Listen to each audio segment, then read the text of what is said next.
संगी धर्म प्रेमी भाई बहनों को सादर जय गुरुदेव। प्रेमी भाई बहनों, हम आप परम सौभाग्यशाली हैं कि ऐसे कलिकाल में हम लोगों को ये मानव तन, ये मनुष्य शरीर प्राप्त हुआ। उससे भी परम सौभाग्य की बात है कि मनुष्य रूपी मंदिर में बैठ करके हम लोगों को सत्संग सुनने का ये अवसर मिल रहा। सत्संग जल जो कोई पावे, मैलाई सब कट कट जावे। ये सत्संग है, ये कोई कथा और कीर्तन नहीं, किस्से और कहानियां नहीं, नाच गाना ढोल मजीरा नहीं। ये महात्माओं की अजर अमर वाणियां हैं। यदि आपने ध्यान से सुन लिया तो निश्चय ही आपको अपने मानव जीवन के उद्देश्यों के बारे में पता चलेगा कि आखिर ये मनुष्य शरीर हमको क्यों मिला, क्या इसका उद्देश्य है, मरने के बाद हम कहाँ जाएंगे, हमारे बाल बच्चे रिश्ते नातेदार कहाँ जाएंगे और कैसे हमारी जीवात्मा का कल्याण होगा। इन सभी प्रश्नों की जानकारी आपको सत्संग के माध्यम से प्राप्त होगी। इसलिए प्रेमी भाई बहनों, आप अपना कीमती समय निकाल करके यहाँ पर पधारे हो, कुछ जानने और समझने की इच्छा लेकर के, तो अपने समय का पूरा सदुपयोग करिएगा। एक एक वचन को बड़े ध्यान के साथ सुनना और समझने की कोशिश करना। प्रेमी भाई बहनों, यह मनुष्य शरीर हम लोगों को बड़े सौभाग्य से प्राप्त हुआ। ये जीवन बहुत अनमोल है। उस परम पिता परमात्मा ने हमको यह जीवन केवल इसीलिए दिया ताकि हम जीते जी उस प्रभु की भक्ति करके अपनी जीवात्मा का कल्याण करा सकें। ये पांच तत्वों का पुतला, ये पंच भौतिक शरीर हम लोगों को एक निश्चित समय के लिए मिला हुआ। एक निश्चित समय को हम आप नहीं जानते हैं, किंतु जिसका ये मकान है, जिसका ये शरीर है, वो अवश्य ही जानता है। और समय पूरा हो जाने पर मकान मालिक जबरदस्ती इस मकान को खाली करवा लेगा। उस समय न जमीन जायदाद काम आएगी, ना ये धन संपत्ति काम आएगी। जीवात्मा को निकाल करके इस शरीर से बाहर कर दिया जाएगा। ये शरीर हमारा आपका यहीं जमीन पर गिर पड़ेगा, क्योंकि जीवात्मा के निकल जाने के बाद में ये शरीर सिर्फ एक माटी का पुतला है, उससे ज्यादा कुछ भी नहीं। इसीलिए महात्मा समझाते हैं कि भाई मिली नरदेह यह तुमको, बनाओ काज कुछ अपना और पचो मत इस जग में, जानियो रैन का सुपना। प्रेमी भाई बहनों, जैसे रात में हम लोग स्वप्न देखते हैं, हालांकि उस समय पर हमें स्वप्न सच मालूम पड़ता, असली प्रतीत मालूम होता है। लेकिन जब हम आप सुबह उठते हैं, जब हमारी आंखें खुलती, तब हमें होश आता कि नहीं भाई, हम तो स्वप्न देख रहे थे, ये सब भ्रम है। ठीक उसी प्रकार से ये दुनिया भी 10-20-100 साल का स्वप्न है। अब आप कहोगे हम जाग रहे, परंतु प्रेमी भाई बहनों, ऐसा हरगिज नहीं है। जिस दिन मौत का वक्त आएगा, हम आप रोएंगे, हाय हाय करके चिल्लाएंगे कि हाय, हमने सारी जिंदगी यूं ही स्वप्न में गुजार दी। जागने का समय तो अभी आया था, जो कुछ करना था अभी करना था। लेकिन प्रेमी भाई बहनों, अब पछताए होत क्या, जब चिड़िया चुग गई खेत। महात्मा प्रेम से जीवों को समझाते हैं कि भाई, देह और ग्रह सब झूठा, भरम में काहे को खपना। ये घर बार हमारा अपना नहीं, ये पराया देश है, ये सराय खाना है, ये मुसाफिर खाना है। ये शरीर भी तुम्हारा अपना नहीं, ये भी काल का पिंजरा है, किराए का मकान है, पराया मकान है। किसी को 40-50 साल के लिए मिला, किसी को 80-90-100 साल के लिए मिल गया। जितने जितने श्वास उस मालिक ने बख्शे हैं, उसे भुगतने के बाद में हमें शरीर को यहीं छोड़ जाना। श्वास दुधारा नित्य ही जारी, एक दिन खाली चाम। प्रेमी भाई बहनों, एक तालाब पानी से चाहे कितना भी क्यों ना भरा हो, आप एक छोटी सी नाली काट कर खोल दीजिए, तालाब में छोटा सा छेद कर दीजिए, तो सारा पानी ही तालाब से बाहर निकल जाएगा। ठीक उसी प्रकार से हमारा ये शरीर भी श्वासों का भंडार है। जब तक श्वासों का भंडार जारी है, हम दुनिया के काम काज में फंसे हुए, दुनिया के कारोबार में हम आप उलझे हुए। लेकिन जिस वक्त ये श्वासों का भंडार खाली होगा, हरे टेलीफोन खड़क जाएंगे, तार पहुंच जाएंगे, संदेश पहुंच जाएंगे, सब रिश्ते नातेदार, सब कुटुंब परिवार वाले, सब अड़ोस पड़ोस वाले मिनटों सेकंडों में इकट्ठा हो जाएंगे।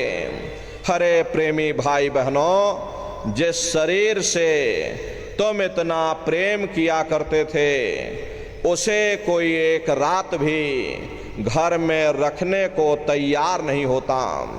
कंधों पर लटका करके शमशान भूमि पर छोड़ कर के आ जाते, मामूली कष्ट नहीं होता। मौत के समय में घन घोर पीड़ा होती है, जनमत मरत दुसह दुख हुई। सहजो बाई ने बयान किया कि सहजो मौतें आईया, अंग अंग दिया तोड़, और हिया जरे छाती फटे, उठे पीर घन घोर। गुरु महाराज हमारे सत्संग में फरमाते थे, जैसे 1,00,000 बिच्छू एक साथ मिल करके हमारे जिस्म पर डंक मारे, उससे भी लाखों करोड़ों गुना ज्यादा मौत के समय में दर्द होता है। जब मृत्यु आती है तो किस तरह से प्राण निकलते, प्राणों के निकलने की क्या प्रक्रिया होती है, पहले उसे आप अच्छे से समझ लीजिए। सिमटत भास श्वास उठ जावे और प्राण पति जम सिमट समावे, उस समय हमारी श्वासें रुक जाती, शरीर की चेतना पीछे सिमटने लगती, तो सबसे पहले गुदा चक्र टूटता है। क्योंकि गुदा चक्र में पृथ्वी का वास होता। गुदा चक्र टूट करके ऊपर इंद्रिय चक्र में समा जाता। इंद्रिय चक्र में जल का वास होता, यानी जल ने पृथ्वी को घोल दिया। फिर जब इंद्रिय चक्र टूटेगा तो ऊपर नाभि चक्र में समा जाएगा। नाभि चक्र में अग्नि का वास होता, यानी अग्नि ने फिर जल को सुखा दिया। ये नीचे से सिमटाव होता है, नीचे से ऊपर की ओर सिमटाव होता। फिर जब ये नाभि चक्र टूटेगा तो हृदय चक्र में समा जाएगा। हृदय चक्र में वायु का वास होता, यानी वायु ने अग्नि को अपने में समाहित कर लिया और इस तरह से वायु आकाश में उड़ गई। ये आंखों की पुतलियां पलट जाती हैं, मुंह खुला का खुला रह जाता। महात्मा प्रेम से समझाते हैं कि भाई जब यह कर्म कलाय उपजावे और बुद्धि सुरत की आन दबावे, जब यह जीवात्मा पांचों तत्वों को लांग करके जल पृथ्वी अग्नि वायु आकाश पांचों तत्वों को लांग करके ऊपर आते हैं, तो काल दाढ़ में आन दवानी और जब ढर के नैनन से पानी, जब काल अपनी दाढ़ में दबाता है उस समय नेत्रों से पानी निकलता, इंद्रियां टूट टूट करके चकनाचूर हो जाती, सब रिश्ते नातेदार खड़े रह जाएंगे। लगे टकटकी दिखे न भाई, वाह समय को करे सहाई। उस समय जीव टकटकी लगा कर देखता कि कोई मेरी मदद कर दे, कोई मेरी सहायता कर दे, कोई मुझे बचा ले। लेकिन प्रेमी भाई बहनों, सब भाई बंधु नाथ रिश्तेदार खड़े रह जाते हैं, डॉक्टर वैद हकीम सब घेरे रह जाते, लेकिन उस समय आपको कोई बचा नहीं पाता। यमदूत आते हैं, प्राणों की डोरी को तोड़ देते और जीवात्मा को खींच करके इस शरीर से बाहर कर दिया जाता। जैसे ही ये जीवात्मा शरीर से अलग हुई, ये शरीर हमारा मिट्टी हो जाता। फिर इस मिट्टी को एक रात अपने घर में कोई रखने को तैयार नहीं होता। हरे आपके कितने भी सगे संबंधी क्यों ना हो, खास नात रिश्तेदार क्यों ना हो, लेकिन एक रात कोई घर में मट्टी रखने के लिए तैयार नहीं होते। कहते भाई जल्दी करो जल्दी करो, अब इनकी शक्ल देखने में हमको डर लग रहा, जल्दी से बाजार से कफन खरीद के लाओ, जल्दी से लकड़ियां खरीद के लाओ, अरे जल्दी से चिता तैयार करो, इनको घर में से जल्दी से उठा ले जाओ, वहीं शमशान भूमि पर जला देना। ये जो घर में इनके कपड़े लत्ते पड़े हुए, हर इनके कपड़े लत्ते भी उठा ले जाओ, वहीं शमशान भूमि पर जला देना। जिस बिस्तर पर ये लेटे रहे, ये बिस्तर भी अशुद्ध हो गया, अब इनकी छुई हुई चीज हमको घर में एक नहीं चाहिए, इसलिए इनका बिस्तर भी उठा ले जाओ, वहीं शमशान भूमि पर जला देना। लेकिन उसने कोई सोने की अंगूठी पहनी होगी, गले में कोई सोने की चैन पहनी होगी, उसे धीरे से उतार करके जेब में रख लोगे, बस वही एक अशुद्ध नहीं होगा और बाकी सब अशुद्ध हो जाएगा। हरे महात्मा कहते हैं कि भाई कुटुंब परिवार मतलब काम, बिना धन पास नहीं जाए।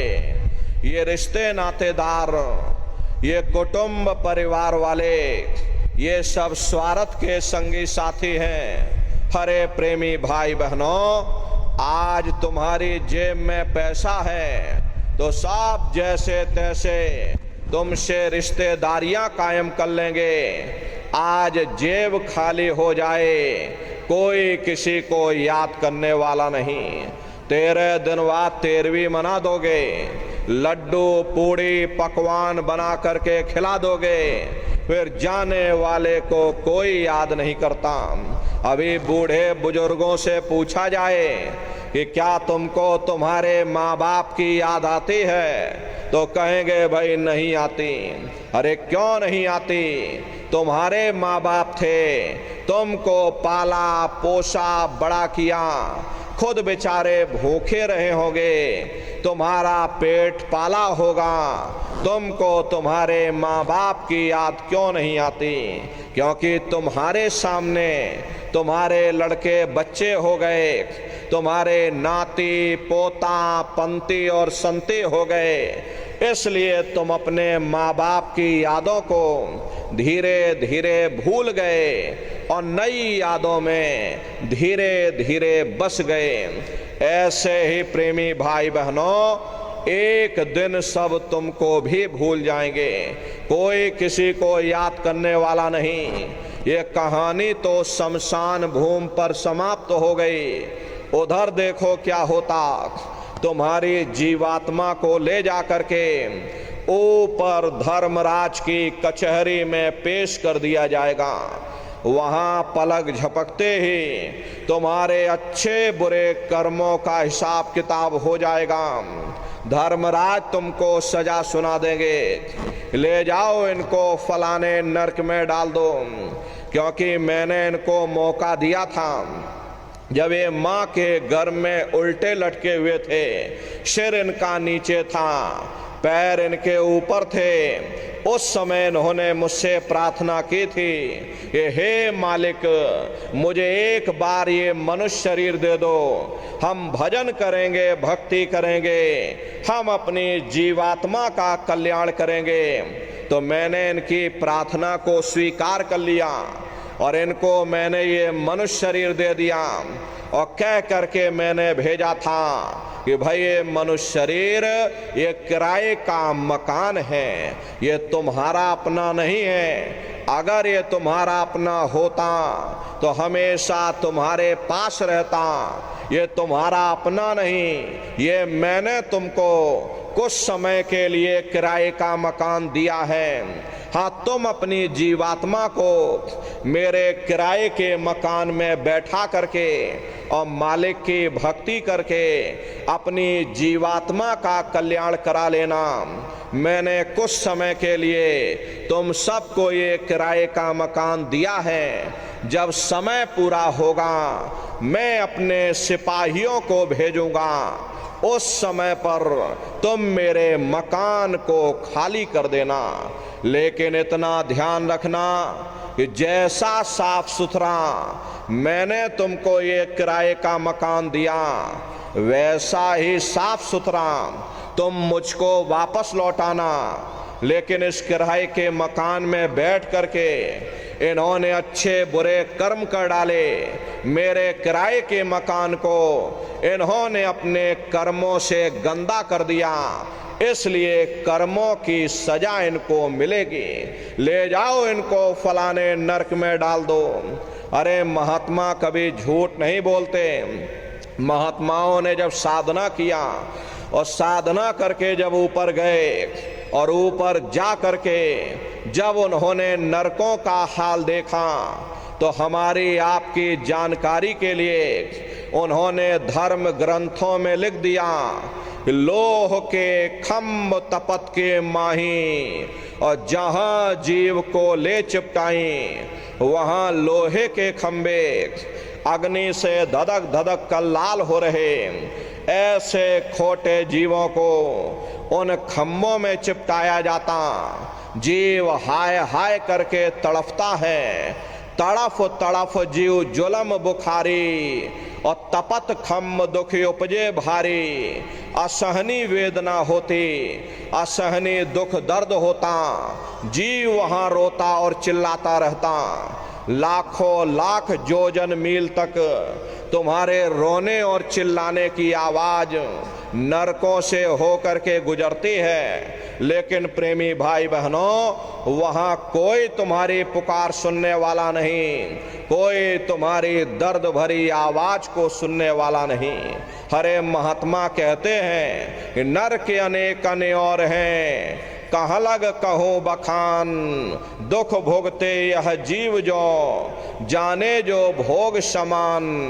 कहते भाई एक नरक नहीं, ऐसे वहां पर अनेकों अनेक नरक बने हुए, अलग अलग खोटे पाप कर्मों के वहां पर अलग अलग नरक बने हुए। ये जीव अपने अपने कर्म के अनुसार अनंतों अनंत युगों तक, वर्षों की बात नहीं कर रहे, अनंतों अनंत युगों तक जीव नरकों की यातनाओं को भोगता रहता, और नरकों की यातनाएं भोगने के बाद में इसी जीवात्मा को सीधे मनुष्य शरीर नहीं दिया जाता, बल्कि इसे 4 खान 84 लाख योनियों में डाल दिया जाता। जैसे बच्चा होता है, अब बच्चा पहले कक्षा 1 पास करेगा, फिर कक्षा 2 में जाएगा, ऐसे ही प्रेमी भाई बहनों वहां भी पूरा चैनल बना हुआ। नरकों की यातनाओं को भोगने के बाद में इन्हीं जीवों को 4 खान 84 लाख योनियों में डाल दिया जाता। ये 4 खान 84 लाख योनियां ये कोई मामूली योनियां नहीं होती। 4 खान का मतलब होता है अंडज पिंडज उपमज स्थावर, ये 4 खाने होती। पहली श्रेणी पेड़ पौधों की होती जिनके अंदर पानी का तत्व मौजूद होता है।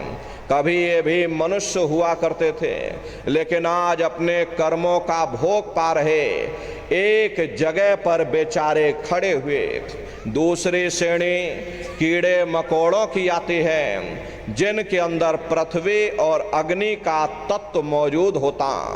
तीसरी श्रेणी पंछियों की आती, चौथी चौपाए जानवरों की आती, और 5वीं स्वयं इंसान की आती जिसके अंदर 5 तत्व जल पृथ्वी अग्नि वायु आकाश 5 तत्व मौजूद होते।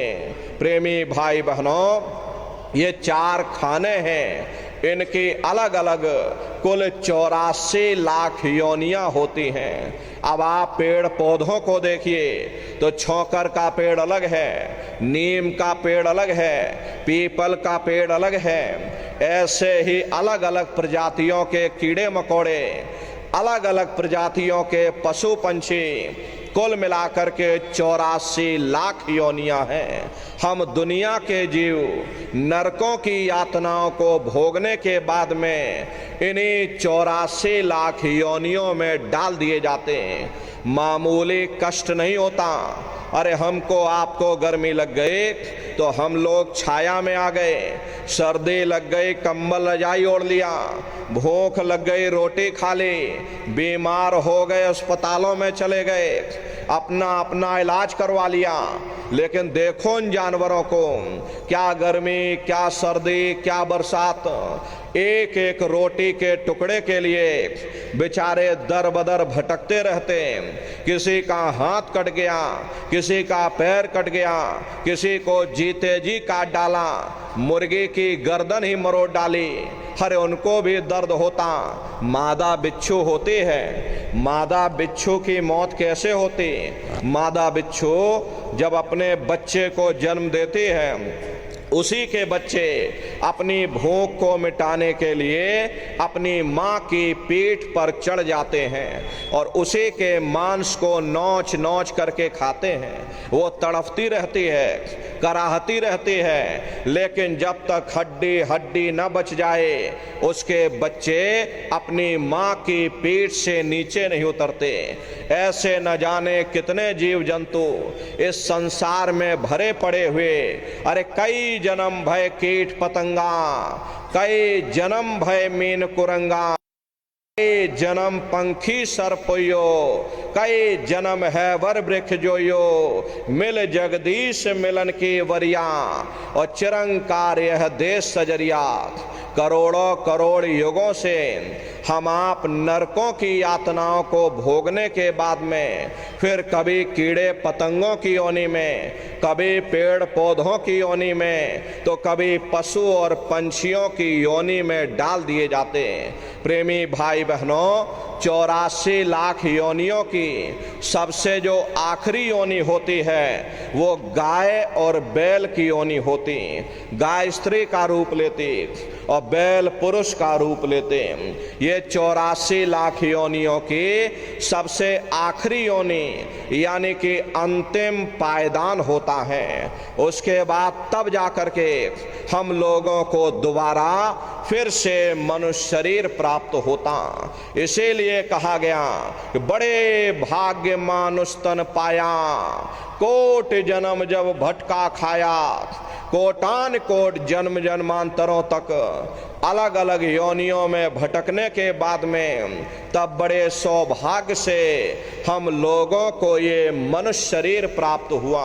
अरे बड़े से बड़े देवी देवता भी इस मनुष्य शरीर को पाने के लिए तरसते हैं, क्योंकि उन नरकों से, उन 84 से निकलने का केवल एक ही दरवाजा है, वह केवल मनुष्य का शरीर है। इसी मनुष्य रूपी मंदिर में बैठ करके हम उस परमात्मा की भक्ति कर सकते हैं। इसीलिए संतों महात्माओं ने इस पंच भौतिक शरीर को सच्चा हरि मंदिर कहकर याद किया कि हरि मंदिर यह शरीर है और ज्ञान रतन प्रकट होए, ये असली हरि मंदिर है। जब भी वो परमात्मा मिलेगा इसे हरि मंदिर में मिलेगा। इसे पंच भौतिक शरीर को गुरु नानक साहब ने नर नारायणी देह कहकर याद किया। ये वो देह है जिसमें नारायण स्वयं विराजमान है। वो नारायण जब भी मिलेंगे तुम्हें तुम्हारे अंदर मिलेंगे। यही कबीर साहब ने लिखा कि जो तिल माही तेल है, जो चकमक में आग, और तेरा साईं तुझ में, और जाग सके तो जाग। जिस तरह से तिल में तेल होता, पत्थर में अग्नि होती है, ठीक उसी तरह से वो मालिक हरेक के घट घट में, हरेक के वजूद के अंदर बैठा हुआ। यही आपकी धर्म पुस्तकों में भी लिखा, अरे मोको का धूड़े रे बंदे, मैं तो तेरे पास में, और ना तीरथ में ना मूरत में, मैं तो हूँ विश्वास में। ना मैं तीरथ में मिलूंगा, ना मैं मूरत में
एक बार प्रेमी भाई बहनों ये दिव्य दृष्टि खुल जाए, फिर क्या भूत, क्या भविष्य और क्या वर्तमान, कोई भेद आपसे गुप्त नहीं रहेगा।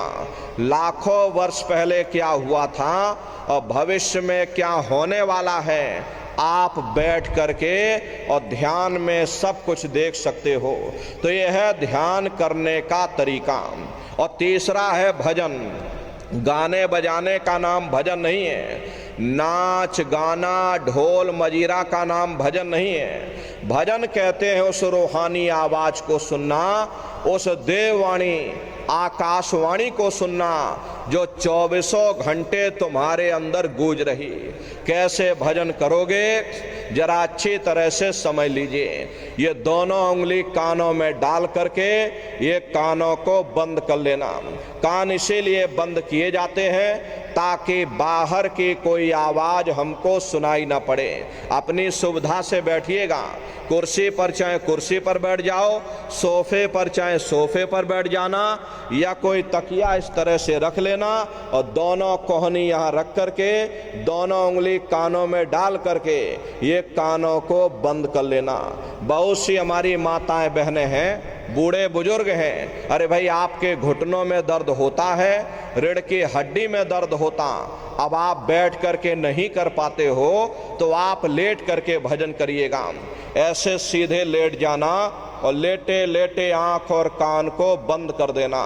मतलब तो आंख और कान को बंद करना है, चाहे आप लेट करके करो चाहे आप बैठ करके करो। यही कहा गया, ये आंख कान मुख बंद कराओ, अनहद झिंगा शब्द सुनाओ।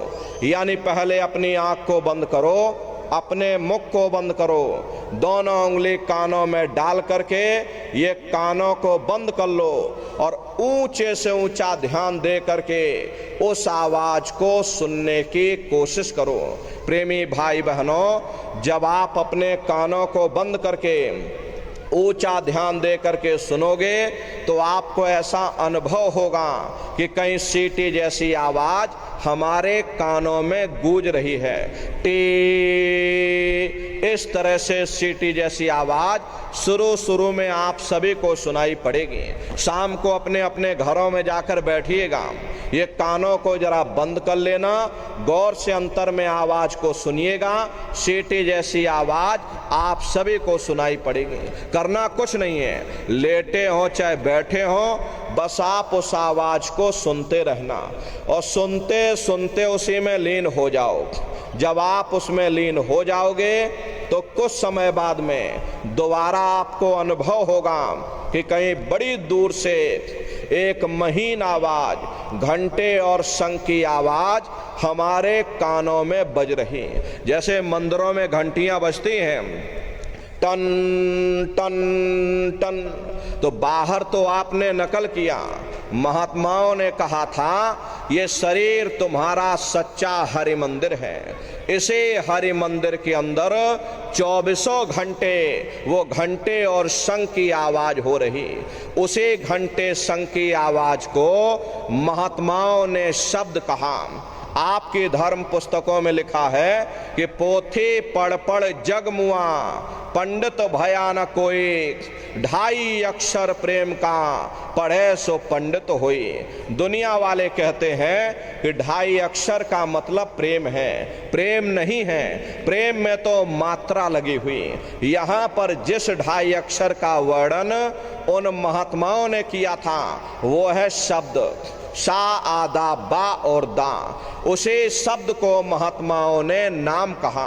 कलयुग केवल नाम यधारा, सुमिर सुमिर नर उतरहि पारा। कलयुग में केवल नाम का आधार है, वो नाम तुम्हारे अंदर 24 घंटे गूंज रहा, वो आपको सुनाई पड़ेगा।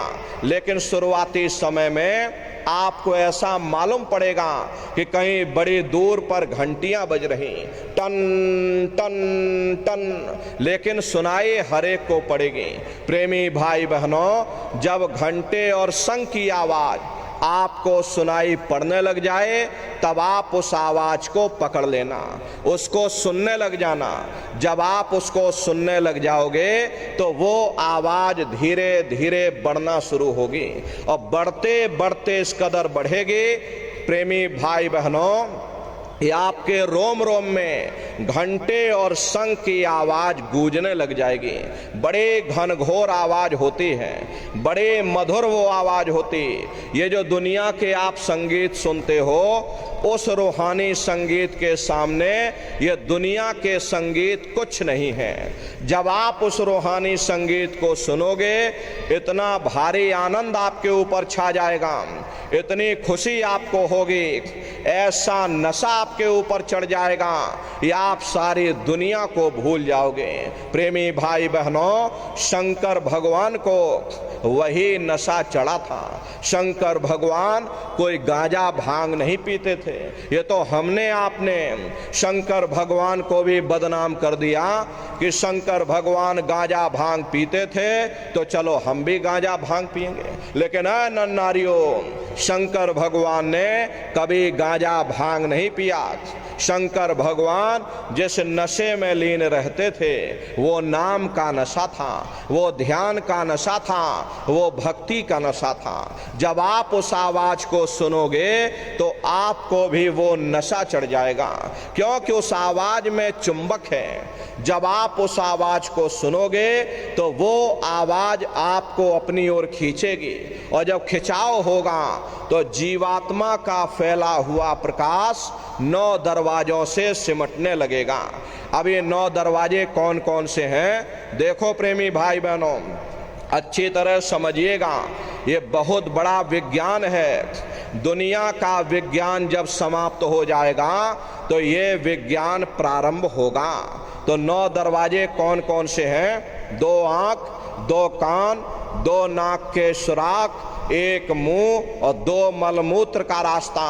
ये शरीर के 9 दरवाजे हैं। सबसे पहला दरवाजा गुदा चक्र आता है। गुदा चक्र में गणेश जी वास करते हैं। गणेश जी वहाँ के मालिक हैं। ये 4 दल का कवल है। यहाँ पर पृथ्वी तत्व पाया जाता, उसके ऊपर इंद्रिय चक्र आता। इंद्रिय चक्र में ब्रह्मा जी वास करते हैं। ये 6 दल का कवल है, यहाँ पर जल तत्व पाया जाता। उसके ऊपर ये नाभि चक्र आता। नाभि चक्र में विष्णु जी वास करते हैं। ये 8 दल का कवल है, यहाँ पर अग्नि तत्व पाया जाता। उसके ऊपर ये हृदय चक्र आता। हृदय चक्र में शिव जी वास करते हैं। ये 12 दल का कवल है, यहाँ पर वायु तत्व पाया जाता। हरे वास तो वो ऊपरी मंडलों में करते, लेकिन उनका प्रकाश, उनकी किरणें इन चक्रों पर पड़ती हैं। उसी के ऊपर ये कंठ चक्र आता है। यहाँ पर आद्या महाशक्ति की किरणें पड़ती हैं, और ये 16 दल का कवल है। और आप सबसे ऊपर, तुम्हारी जीवात्मा सबसे ऊपर दोनों आंखों के मध्य भाग में बैठी है, जहां पर देवियां बिंदी लगाती हैं और पुरुष जहां पर टीका लगाते हैं। ये बिंदी और टीका यहाँ पर हम लोग इसीलिए लगाते हैं क्योंकि यहीं पर हमारी जीवात्मा बैठी है, उसका श्रृंगार किया जाता है। तो ये 10वां द्वार है जहां पर तुम्हारी जीवात्मा बैठी हुई। इसे 10वें दरवाजे पर बैठ करके जीवात्मा अपने प्रकाश को 9 दरवाजों में फैलाती है, जिससे आपका ये शरीर चलता, आपके हाथ और आपके पैर चलते हैं। जब आप भजन करोगे, घंटे शंख की आवाज को सुनोगे, तो उस आवाज में चुंबक है, वो आवाज आपको अपनी ओर खींचेगी। और जब खिंचाव होगा तो जीवात्मा का फैला हुआ प्रकाश 9 दरवाजों से सिमट करके यही 10वें दरवाजे पर इकट्ठा हो जाएगा। और जैसे ही यहाँ पर शक्ति इकट्ठी हुई, तुरंत वो शब्द जीवात्मा को खींच करके इस शरीर से बाहर कर देगा। फिर आप अपनी आंखों से देखिए, ये हमारा शरीर ये है और हम ये खड़े। आप अपने शरीर से अलग हो जाओगे। जैसे चिड़िया होती है, चिड़िया घोंसले से निकल करके आसमानों की उड़ान भरती है और शाम को फिर अपने घोंसले में आ जाती। ऐसे ही तुम्हारी जीवात्मा इस शरीर रूपी घोंसले से निकल करके अब ब्रह्मांडों की सैर करेगी, देवी देवताओं के दर्शन करेगी, राम और कृष्ण के दर्शन करेगी और घूम करके फिर अपने शरीर रूपी घोंसले में वापस चली आएगी। प्रेमी भाई बहनों, अरे ब्रह्मा विष्णु महादेव जिनकी सारी दुनिया पूजा करती है, अरे आप सभी लोग ब्रह्मा विष्णु महादेव की पूजा करते हो, लेकिन कभी आपने विचार नहीं किया भाई जिनके हम पूजा कर रहे हैं आखिर ये हैं कौन, ये कहाँ पर रहते हैं, ये क्या काम करते हैं, हर इनके माँ बाप कौन हैं, राम कौन है, कृष्ण कौन है, ईश्वर कौन है, ब्रह्म कौन है, पार ब्रह्म कौन है, ये कहाँ पर रहते हैं। तो जरा संक्षिप्त में आप समझिएगा कि किन किन मंडलों को पार करते हुए तुम्हारी ये जीवात्मा अपने 5वें मंडल पर यानी कि सचखंड में पहुंचेगी। प्रेमी भाई बहनों, जब आप भजन करोगे और घंटे शंख की आवाज को पकड़ करके जब आप शरीर रूपी घोंसले से बाहर निकल जाओगे तो उसी घंटे शंख की आवाज को पकड़कर यह जीवात्मा ब्रह्मांडों की चढ़ाई करती है। पलक झपकते यह जीवात्मा खरबों योजन ऊपर चली जाती है। ये सूरज चांद सितारों को पार करने के बाद में सबसे पहले जो आपको लोक मिलेगा उसे महात्माओं ने शिवलोक कहा। शिवलोक वो तमोगुणी स्थान है, वहाँ के मालिक शिव जी हैं, वो पार्वती जी के साथ उस लोक में विराजमान हैं। और शिव जी का दर्शन करने के बाद फिर जब आप ऊपर की ओर चढ़ोगे उसी के ऊपर ब्रह्मा जी का लोक आएगा।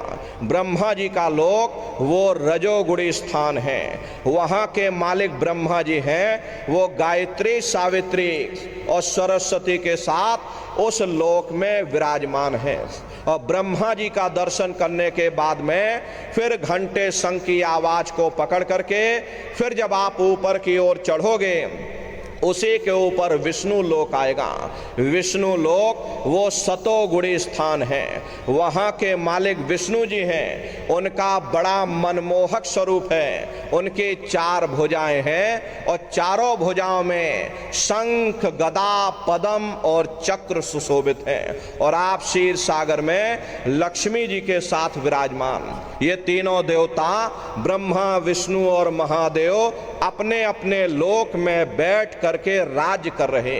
एक रचयिता है जो जीवों को रचता है, एक पालनहार है जो जीवों को पालता है, एक संहार करता जो जीवों को नष्ट कर देता, एक का काम है घड़े को बनाना, एक का काम है घड़े की सुरक्षा करना, एक का काम है घड़े को फोड़ देना। इनकी जो माता है वो आद्या महाशक्ति हैं। ब्रह्मा विष्णु महादेव लोक के ऊपर वो आद्या महाशक्ति का लोक आता और उसी लोक को पार करने के बाद सबसे पहला देश पड़ता है, या यूं कह लीजिए कि पहली राजधानी पड़ती है जिसे महात्माओं ने सहस दल कवल कहा।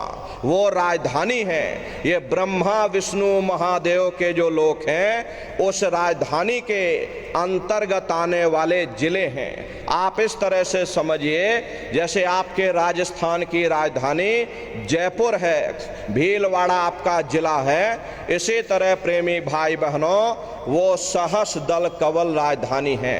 राजधानी का जो मालिक है वो निरंजन भगवान है।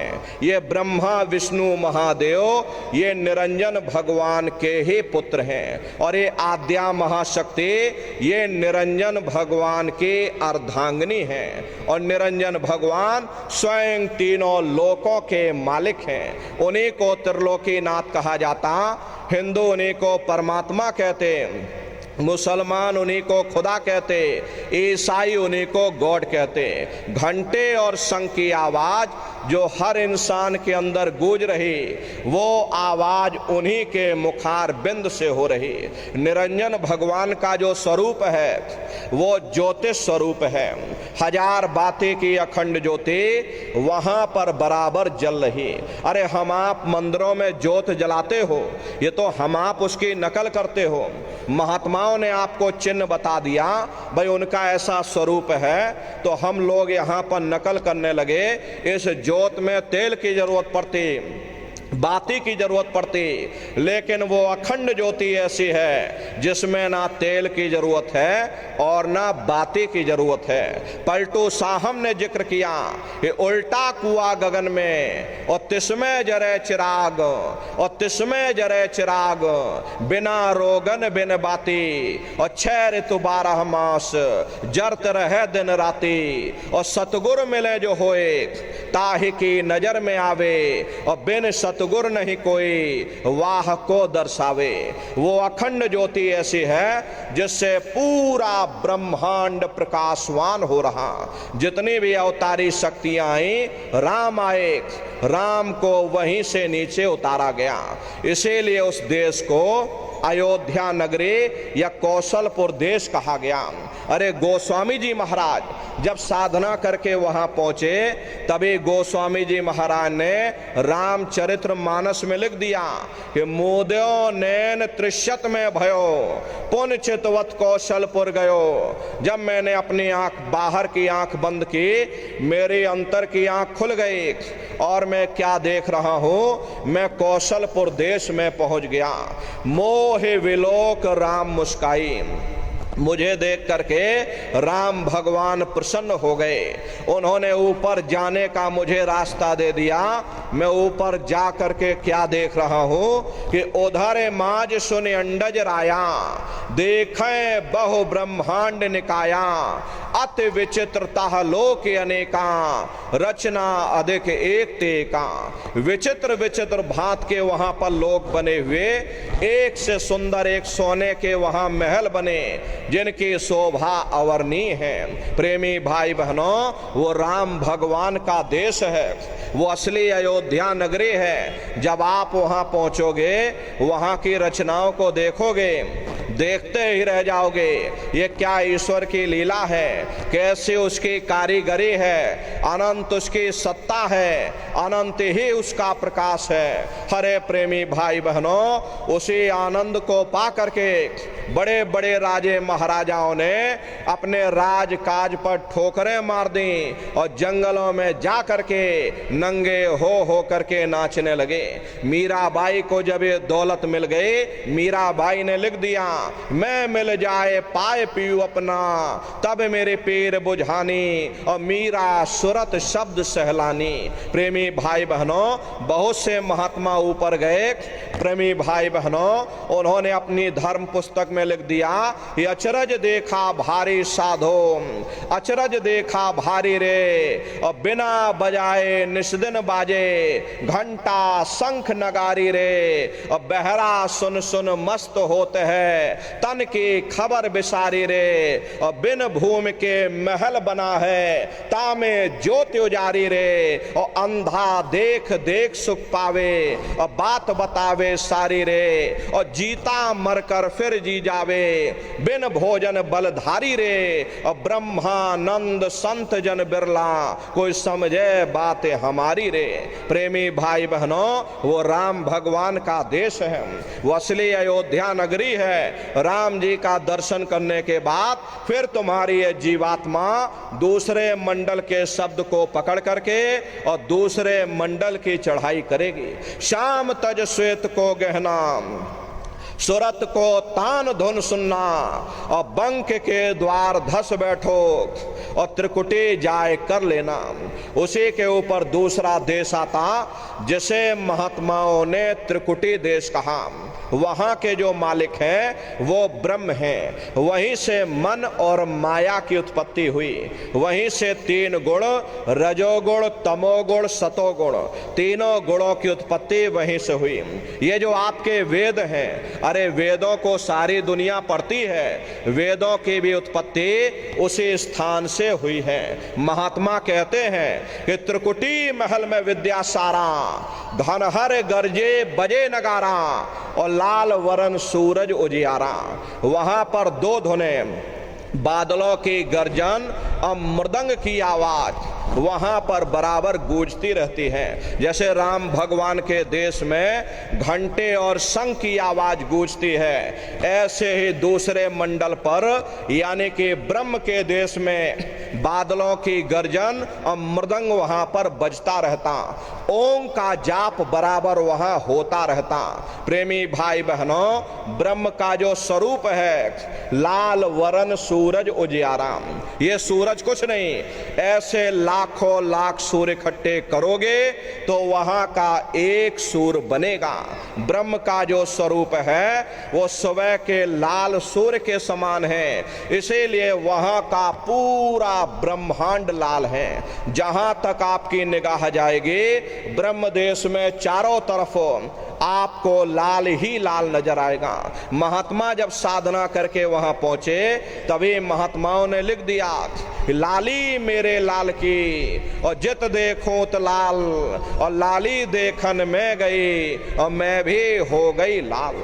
वो पूरा ब्रह्मांड ही लाल है। जितने साधक वहां पहुंच जाते हैं उन सभी को योगेश्वर कहा जाता। योगेश्वर की पदवी मिलती है जो ब्रह्म स्थान तक पहुंच जाते। जैसे प्रेमी भाई बहनों, व्यास जी हुए, वशिष्ठ जी हुए, वाल्मीकि जी हुए, इन सब की पहुंच वहीं तक थी। इसीलिए कहा गया कि वाल्मीकि भय ब्रह्म समाना। जब इनकी जीवात्मा वहां पहुंची और जब इन्होंने ब्रह्म का साक्षात्कार किया तो इनका स्वरूप भी ब्रह्म के समान यानी कि ब्रह्म स्वरूप हो गया। तो जितने साधक वहां पहुंच जाते हैं उन सभी को योगेश्वर कहा जाता है। योगेश्वर भगवान श्री कृष्ण उसी देश में वास करते हैं। ये जो ब्रह्म देश है वो श्री कृष्ण भगवान का ही देश है और श्री कृष्ण भगवान वहीं पर रहते हैं। ये बाहर की जन्माष्टमी नहीं है जो आप लोग मनाते हो, ये तो आप नकल करते हो। महात्माओं ने कहा था भाई सही मायने में तुम जन्माष्टमी कब मनाओगे? जब तुम्हारी ये जीवात्मा 5 तत्व जल पृथ्वी अग्नि वायु आकाश और 3 गुण रजोगुण तमोगुण सतोगुण, 5 तत्व 3 गुणों से परे होकर के ब्रह्म देश में पहुंच करके जब कृष्ण भगवान का दर्शन कर लोगे तब सही मायने में जन्म अष्टमी मनाई जाएगी। वहां कृष्ण भगवान का दर्शन करने के बाद में फिर तुम्हारी ये जीवात्मा तीसरे मंडल के शब्द को पकड़ करके तीसरे मंडल की चढ़ाई करेगी।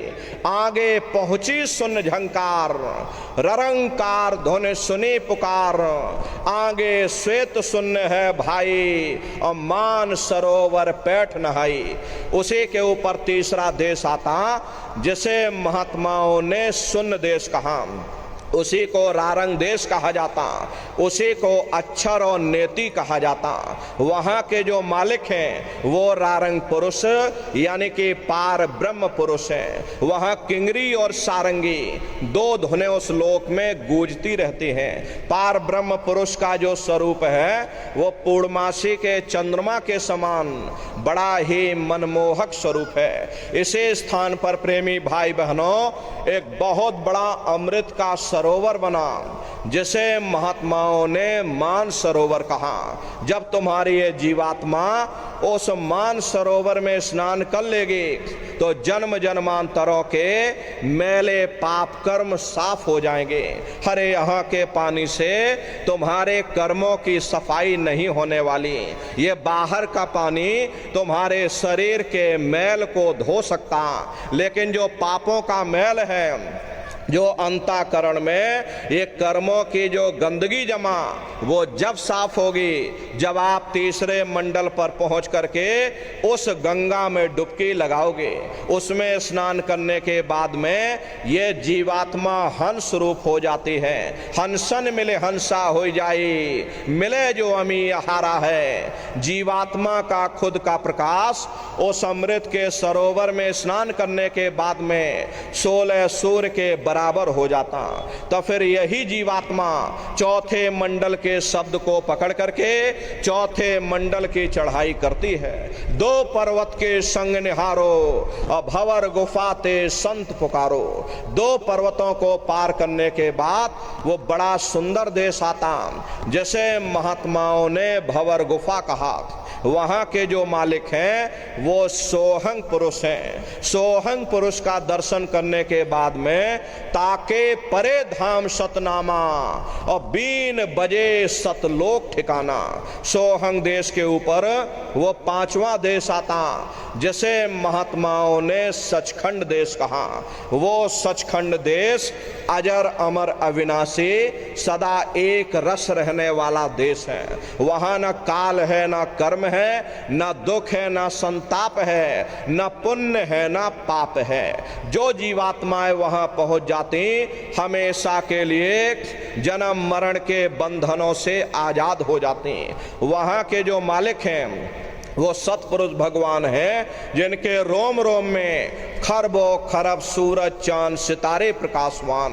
वही हमारे आपके सच्चे मालिक हैं, वही हमारे आपके सच्चे पिता हैं। अरे हमको आपको वहीं से नीचे उतारा गया, फिर शब्द को पकड़ करके शब्द शब्द पौड़ी पर चढ़कर और पहुंचो सचखंड सतनाम। शब्द की सीढ़ी हर मंजिल पर लगा रखी। आपने भजन किया, घंटे संग की आवाज को पकड़ा तो आप पहले मंडल पर चढ़ जाओगे। वहीं पर आपको दूसरे मंडल का शब्द सुनाई पड़ेगा, उसे आप पकड़ लोगे तो दूसरे मंडल पर चढ़ जाओगे। ऐसे ही शब्द दर शब्द, मंजिल दर मंजिल तुम्हारी ये जीवात्मा अपने देश सचखंड में पहुंच जाती। तो शब्द कब पकड़ में आएगा? जब आप भजन करोगे। और भजन कैसे किया जाएगा जरा अच्छी तरह समझ लो। ये आंख और कान को बंद करिएगा, लेकिन मन को रोकिएगा। ऐसे समय पर तुम्हारा ये मन जरूर भागेगा। अभी आप सत्संग में बैठे हो, शरीर बेचारा यहाँ बैठा, लेकिन मन सारी दुनिया में भाग रहा। अब किसी को गर्मी लग रही, मन कह रहा चलो पानी पियाएं चल करके। कोई बाल बच्चों को घर में छोड़ करके आया, शरीर बेचारा यहाँ बैठा, मन बाल बच्चों में पहुंच गया। कोई दुकान दफ्तर छोड़ करके आया, मन दुकान दफ्तर में पहुंच गया। कोई खेती बाड़ी छोड़ करके आया, शरीर बेचारा यहाँ बैठा, मन खेत में जुताई कर रहा। तो ऐसे भजन से कोई लाभ नहीं होगा। जिन्होंने मार मन डाला उन्हीं को सूरमा कहना, और बड़ा बैरी मन घट में इसी का जीतना कठना। अगर दुनिया में कोई हमारा दुश्मन है वो केवल हमारा मन है। ये मन रूपी रावण कब मरेगा? जब 9 द्वारों पर फतेह हासिल करके तुम यहाँ 10वें द्वार पर चढ़ जाओगे, तब सही मायने में दशहरा मनाई जाएगी। अरे बाहर की दशहरा नहीं है जो लकड़ी का रावण बना देते हो और फूंक फांक करके घर चले आते, तो भाई हमने रावण मार दिया। अरे महात्माओं ने कहा था भाई सही मायने में तुम दशहरा कब मनाओगे?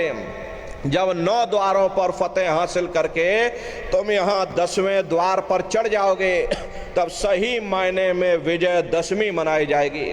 तब ये मन रूपी रावण मरेगा, तब तुम्हारी ये जीवात्मा, अरे इसे जीवात्मा को महात्माओं ने राम भी कहा।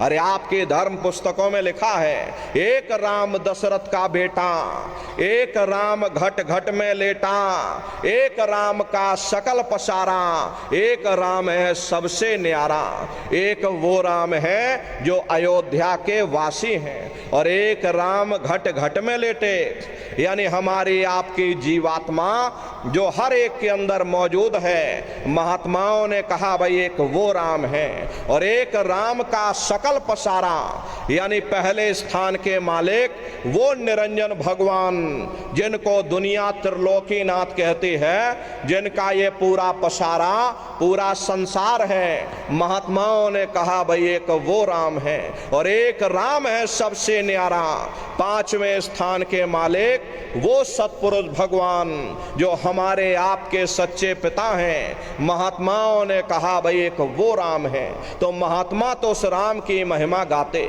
मोटी बात पकड़िए कि भजन कैसे करोगे, तो आंख और कान को बंद कर लेना, ऊंचा ध्यान दे करके सुनना।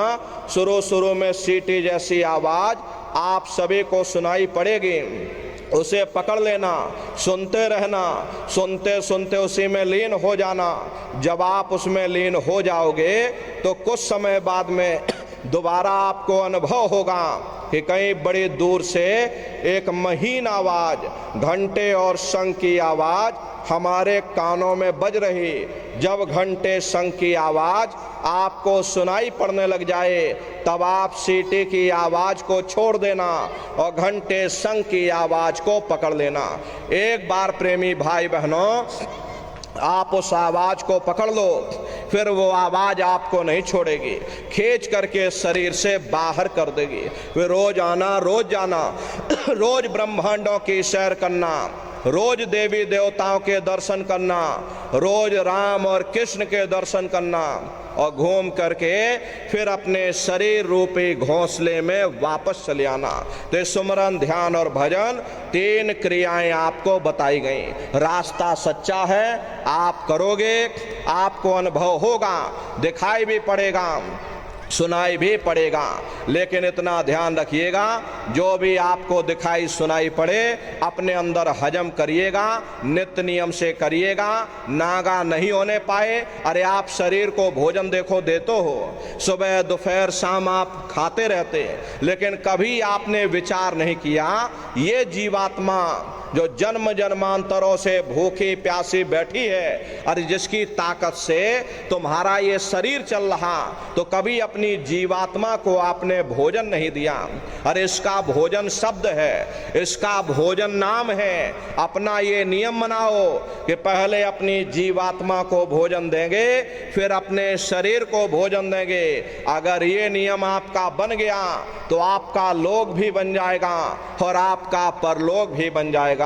प्रेमी भाई बहनों, मालिक को पाने के लिए तुम्हें घर बार छोड़ने की जरूरत नहीं है, तुम्हें समाज छोड़ने की जरूरत नहीं है, तुम्हें जात बिरादरी बदलने की जरूरत नहीं है। अरे जात पात के रगड़े झगड़े ये हमारे अपने नहीं, ये सिर्फ हमारे मन की खुराफात है। अरे आप सभी लोग बुद्धिमान हो, अपनी अपनी बुद्धि से आप सभी लोग विचार करिए। जब गुरु नानक साहब नहीं आए थे तब कोई सिख नहीं था, जब मोहम्मद साहब नहीं आए थे तब कोई मुसलमान नहीं था, जब ईसा मसीह साहब नहीं आए थे तब कोई ईसाई नहीं था, और पीछे लौटते चले जाओ तो केवल मनुष्य ही मनुष्य रह जाते। ये रगड़े झगड़े किसने पैदा किए? ये हमने आपने पैदा किए। हर एक कोई भी महात्मा यहाँ पर आकर के ना कोई कौम मनाने आता है, ना कोई मजहब चलाने आते हैं, ना ही आप हमारे हाथों में ये डंडे और तलवारें देने के लिए आते हैं। अरे आप तो सच्चा मार्ग, सनातन मार्ग समझाने के लिए इस धरा भूमि पर शरीर रूप में अवतरित होते हैं। हरे नर नारियों, देखो सुपच जात के भंगी थे, रैदास जी जात के हरिजन थे, मीराबाई जात की छत्राणी थी।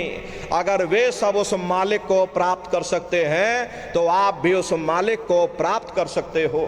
जाति पाति पूछे नहीं कोई, और हर का भजय सो हर का होई। लोग यहाँ जात पात बनाते बनाते मर गए, लेकिन ऐ नन्नारियों, जब तुम्हारी ये जीवात्मा इस मनुष्य रूपी चोले को छोड़ करके ऊपर धर्मराज की कचहरी में पहुंचेगी तो वहां ना तुमसे ये पूछा जाएगा कि तुम किस जाति के हो, तुम किस कौम के हो, तुम किस मजहब के हो, तुम हिंदू हो या मुसलमान हो, तुम हिंदुस्तान से आए हो या तुम पाकिस्तान से आए हो। अरे वहां तुम्हारे कर्म देखे जाएंगे, भक्ति भाव देखा जाएगा, मालिक से मिलने का प्रेम और प्यार देखा जाएगा। इसीलिए महात्मा कहते हैं भाई मालिक को पाने के लिए तुम्हें जात बिरादरी बदलने की जरूरत नहीं है, तुम्हें समाज छोड़ने की जरूरत नहीं है, तुम्हें बाल बच्चे छोड़ने की जरूरत नहीं है, तुम्हें जंगलों पहाड़ों में भटकने की जरूरत नहीं है, तुम्हें साधु सन्यासी और बाबा बनने की जरूरत नहीं। अरे भाई तुम अपने अपने घर परिवार में रहो, अपने अपने बाल बच्चों के साथ रहो, अपने अपने समाज में रहो, समाज की रीत नीति के अनुसार रहो, मेहनत और ईमानदारी से काम करो और 24 घंटे में घंटा 2 घंटा अपनी जीवात्मा के कल्याण के लिए सुरत शब्द नाम की कमाई यानी सुमरन ध्यान और भजन करिएगा। प्रेमी भाई बहनों, यही दौलत तुम्हारे काम आएगी, बाकी सब यही पड़ा रह जाएगा। सुई की एक नोक भी तुम्हारे साथ में जाने वाली नहीं है। अरे बड़े बड़े राजे महाराजे आए, सारी जिंदगी उन्होंने ये किला बनाते बनाते गुजार दिया। आज उनके किलों को जाकर देखिए, आज खंडहर बने पड़े हुए। विश्व विजेता सिकंदर सारी दुनिया पर राज करने का ख्वाब देखता था, वो भी मुट्ठी खोल करके चला गया। कोई क्या साथ लेकर के जाएगा? जो चीज तुम्हारे साथ में जाने वाली है वो केवल परमात्मा की भक्ति है। इसलिए प्रेमी भाई बहनों, वो दौलत कमा लो जो अंत समय में तुम्हारे काम आवे। वरना प्रेमी भाई बहनों, ये समय तुम्हारा निकलता जा रहा, ये श्वासों की पूंजी दिन प्रतिदिन कम होती जा रही। एक समय ऐसा आएगा ये बुलबुला फूट जाएगा, फिर ना जाने दोबारा ये मनुष्य शरीर मिले ना मिले, भटकते रह जाओगे युगों युगों के लिए नरकों और चौरासियों में। इसलिए प्रेमी भाई बहनों, अहो भाग्य है आपका, आपको ये मनुष्य शरीर मिल गया। इस मनुष्य रूपी मंदिर में बैठ करके वो आत्म धन कमा लो, वो रूहानी खजाना कमा लो, जिससे तुम्हारे जीवात्मा का कल्याण हो जावे। तो सुमरन ध्यान और भजन नित्य नियम से करिएगा। और देखो प्रेमी भाई बहनों, सभी लोग शाकाहारी रहिएगा, क्योंकि हमारे गुरु महाराज ने शाकाहार पर विशेष जोर दिया। गुरु महाराज हमारे कहते थे कि बच्चे बच्चियों, तुम लोग शाकाहारी रहना, शाकाहार का प्रचार करते रहना, इसी से देश और दुनिया में भारी परिवर्तन होगा। हरे नर नारियों, परिवर्तन कोई कानून बनाने से नहीं होता, परिवर्तन कोई आंदोलन करने से नहीं होता, परिवर्तन कोई तोड़फोड़ करने से नहीं होता। परिवर्तन तब होता है जब लोगों के विचार बदलते हैं, लोगों की भावनाएं बदलती हैं। और विचार जब बदलेंगे जब लोगों का खान पान शुद्ध होगा। देसी कहावत है, जैसा खाए अन्न और वैसा होए मन। जब इंसान पशुव्रती भोजन करेगा तो उसकी बुद्धि स्वतः ही पशुओं जैसी हो जाएगी, सोच विचार उसका चिंतन स्वतः ही पशुओं जैसा हो जाएगा। फिर जिस शराब के नशे में माँ बहन बेटी की पहचान खत्म हो जाए, उस शराब को पी करके यह कैसे पता चलेगा कि क्या अच्छा और क्या बुरा है। यही कारण है कि आज घर समाज में यह दुनिया भर के अत्याचार और दुनिया भर के व्यभिचार फैले हुए। अरे हम लोग मंदिर बनवाते हैं, उन मंदिरों में नहा धो करके जाते, कहते भाई परमात्मा के रहने की जगह है, हमको नहा धो करके जाना चाहिए, फूल अगरबत्ती ले जाना चाहिए। कोई उन मंदिरों में कूड़ा कचड़ा नहीं डालता। अगर कूड़ा कचड़ा डालोगे तो आपस में लाठियां चल जाएंगी। फिर ये जो हरि मंदिर है, ये पंच भौतिक शरीर जैसे महात्माओं ने हरि मंदिर कहा, अरे इसमें तुम हाड़ मांस के लोथड़े डालते हो, इसमें तुम शराब के कतरे डालते हो। अपने बनाए हुए मंदिर की कद्र करोगे और परमात्मा के बनाए हुए इस हरि मंदिर को तुमने जीते जी कब्रिस्तान बना दिया तो सख्त सजा मिलेगी। अरे महात्माओं ने लिखा है कि तिल भर मच्छी खाई के कोट गऊ दे दान और काशी करवट जा मरे निश्चय नरक निदान। यदि तिल भर भी मच्छी खा करके फिर चाहे कोटान कोट गऊओं का दान करो और काशी में जा करके मत्था रगड़ते रगड़ते अपनी पूरी जिंदगी वहां पर गुजार दो, फिर भी तुमको तुम्हारे गुनाहों की सजा मिलेगी, कोई बच नहीं सकता। क्योंकि ये कर्म भूमि है, यहाँ तुम जैसे कर्म करोगे वैसा फल तुमको मिलेगा। देखिए इस कर्म भूमि पर कृष्ण भगवान तक नहीं बच पाए। उस समय बाली को छिप करके बाण मारा, वही बाली कृष्ण अवतार में बहेलिया बन करके आ गया। कृष्ण भगवान के पैरों में पद्म चमकता था, हिरण की आंख समझ करके और बहेलिये ने निशाना मार दिया। जब पास में आकर के देखा कृष्ण भगवान थे, अफसोस करने लगे। लेकिन कृष्ण भगवान ने उसको समझाया, इसमें तुम्हारा कोई दोष नहीं, उस समय हमने तुमको मारा, आज तुमने हमको मार दिया, हमारा तुम्हारा अदला बदला पूरा हो गया। कर्म प्रधान विश्व रच राखा, और जो जस करे सो तस फल चाखा। ये कर्मों का ऐसा देश है, यहाँ तुम जैसे बीज बोगे वैसे ही फसल काटोगे। इसलिए प्रेमी भाई बहनों, आपसे हमारी प्रार्थना है या आप लोग शाकाहारी रहिएगा, कोई ऐसा नशा मत करना जिससे बुद्धि तुम्हारी पागल हो जाए और घर में माँ बहन बेटी की पहचान खो दो। अरे आप अपने आप को कट्टर हिंदू मानते हो, अरे भाई हम कट्टर हिंदू हैं, हमसे बड़ा सनातनी दुनिया में कोई नहीं, हम धर्म के ठेकेदार हैं, हम राम को मानने वाले हैं और हम कृष्ण को मानने वाले। अरे आप राम को मानते हो और आप कृष्ण को मानते हो तो उनके आदर्शों पर भी चलना सीखो। राम ने कभी नहीं कहा कि तुम मांस खाओ, या कृष्ण ने कभी नहीं कहा कि तुम शराब पियो। जितने देवी देवता अवतार हुए सभी यही कह करके गए कि अहिंसा परमो धर्मा। अगर हमने किसी को बनाया नहीं तो मिटाने का अधिकार हमारे पास नहीं। हरे प्रेमी भाई बहनों, अरे आप इंसान हो, इंसान का काम है दया करने का, दया धर्म का मूल है। इसलिए आप जीवों पर रहम करो, रूहों पर रहम करो। सभी लोग शाकाहारी रहना, शाकाहार का प्रचार अपने अपने क्षेत्रों में बराबर आप लोग करते रहिएगा। अरे सतयुग कैसे आएगा, राम राज कैसे आएगा? राम राज कोई भाषण देने से नहीं आने वाला। राम राज जब आएगा जब आप लोग धर्म का प्रचार करोगे, और धर्म का प्रचार करने की जिम्मेदारी हम सभी प्रेमी भाई बहनों की है, क्योंकि हम सभी लोग अपने गुरु के जलाए हुए चिराग हैं। अगर एक एक चिराग एक एक गांव में पहुंच जाएगा, ये पूरा गांव प्रकाशवान हो जाएगा, ये पूरा समाज प्रकाशवान हो जाएगा। गुरु महाराज के संदेशों को जन जन के बीच में पहुंचाने की जिम्मेदारी हम सभी प्रेमी भाई बहनों की है। गुरु महाराज हमारे कह करके गए, बच्चा गांव गांव में तुम भजन केंद्र की स्थापना करो, गांव गांव के लोग भजन करने लग जाएं, गांव गांव में सत्संग होने लग जाए, गांव गांव के लोग शाकाहारी हो जाएं, गांव गांव के लोग सदाचारी हो जाएं, गांव गांव के लोग चरित्रवान हो जाएं, आंखों में माँ बहन बेटी की पहचान कायम हो जाए।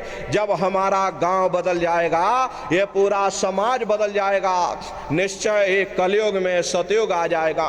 इसलिए प्रेमी भाई बहनों, धर्म के प्रचार में आप सभी लोग अपना अपना योगदान दीजिएगा।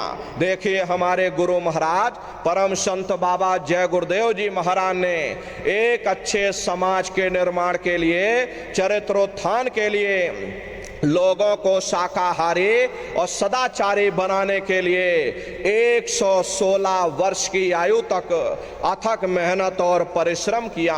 हमारे गुरु महाराज ने अपने गुरु की याद में मथुरा आश्रम पर इतना विशाल मंदिर बनवाया।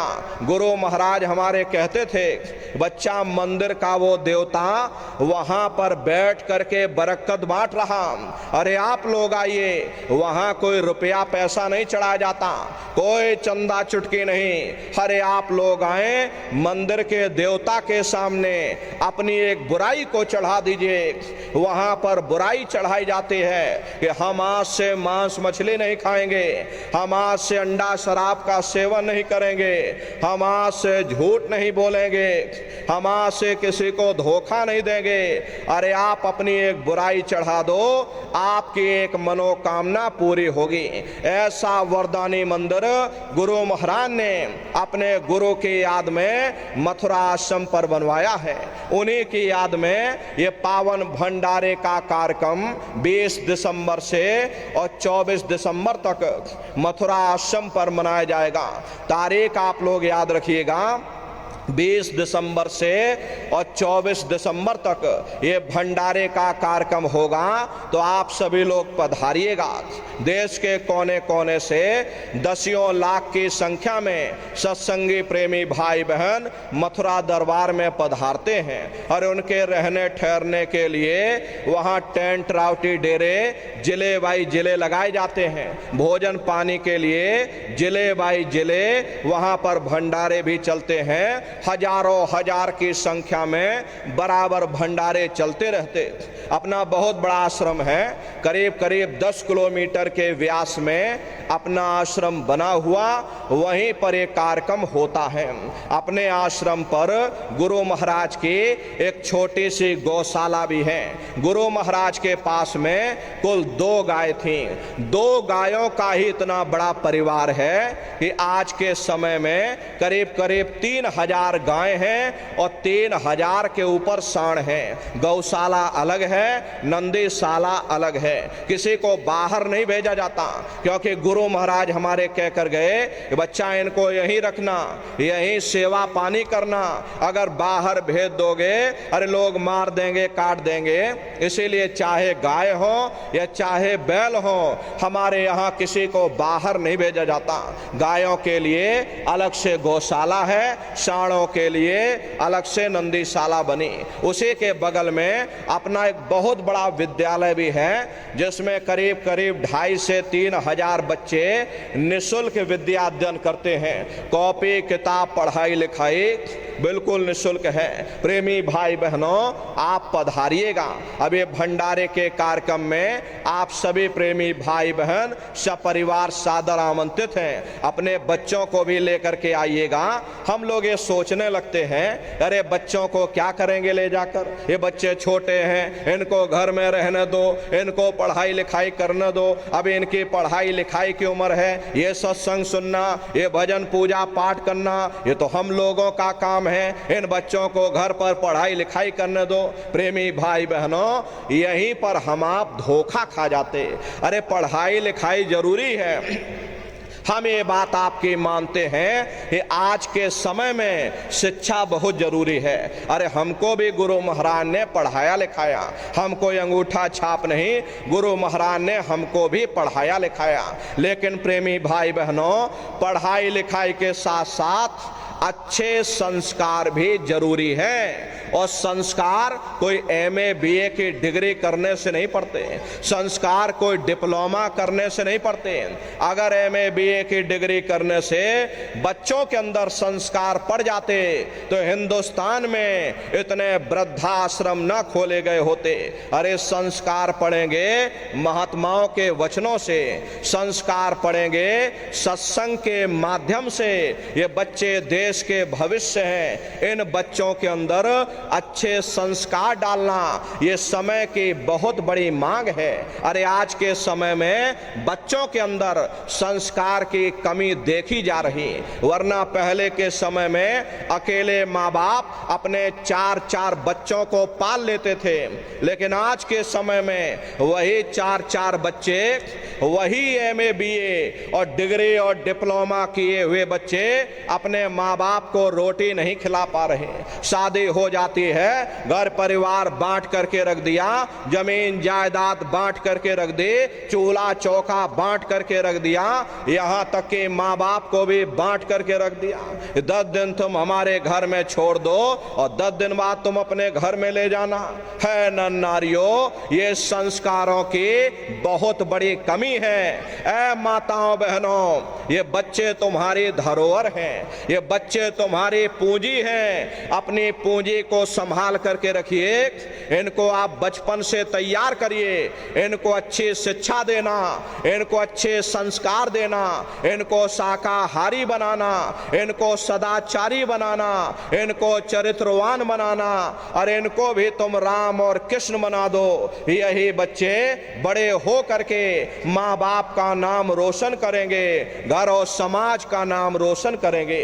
इसलिए प्रेमी भाई बहनों, अपने अपने बच्चों के साथ, इष्ट मिष्ट परिवार वालों के साथ आप सभी प्रेमी भाई बहन भंडारे के कार्यक्रम में सब परिवार सादर आमंत्रित हैं। आप लोग पधारिएगा। सुमरन, ध्यान और भजन बराबर आप लोग करते रहना। इतना जान लीजिए प्रेमी भाई बहनों, ये रास्ता बिल्कुल सच्चा है। आप करोगे, आपको अनुभव होगा, दिखाई भी देगा, सुनाई भी पड़ेगा, अरे आपका लोक भी बन जाएगा और आपका परलोक भी बन जाएगा।